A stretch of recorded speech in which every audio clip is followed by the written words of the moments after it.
about waking up in the middle of the ocean after the crash, where she saw one of the other girls, Jeanette, completely exhausted and in pain. Leah noticed that Jeanette was suffering from internal bleeding. Suddenly, Leah spotted an island in the distance, so she carried Jeanette and swam toward it. There, the rest of the girls had survived the crash and found each other. They saw Leah and Jeanette in the water and ran to help them, but Jeanette suddenly stopped breathing. Leah asked if anyone knew how to perform CPR, and luckily, the group did. They managed to save Jeanette, who thanked Leah in particular for rescuing her in the sea. Another girl, Martha, discovered that her legs were injured, so Shelby helped her and tried to comfort her. Shelby then decided that they needed to search for food resources before anything else. She went to explore the island alone, but Tony volunteered to join her. It turned out that Shelby had experience in hunting and surviving in the wild because of the trips she used to take with her father. The two of them kept walking around the island in search of fresh water. Because Tony was Martha's closest friend, she felt jealous of how much Martha liked Shelby after she helped her. Out of anger, Tony decided to push Shelby off a small hill, causing her to fall hard to the ground. Tony apologized and left her there, but a while later, Shelby returned to the beach with the others, pretending nothing had happened and not mentioning what Tony did.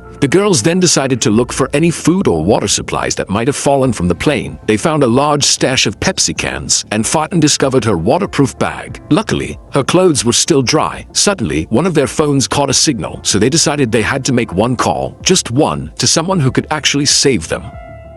But each girl wants to call the person she knows without thinking, and the battery runs out while they're arguing with each other. Suddenly, Jeanette collapses to the ground, bleeding from her nose, and her life ends there. The group breaks down over Jeanette's death and decides to bury her. Leah continues talking with the investigator and says she's going to tell him something she's never told anyone before. After everyone fell asleep, she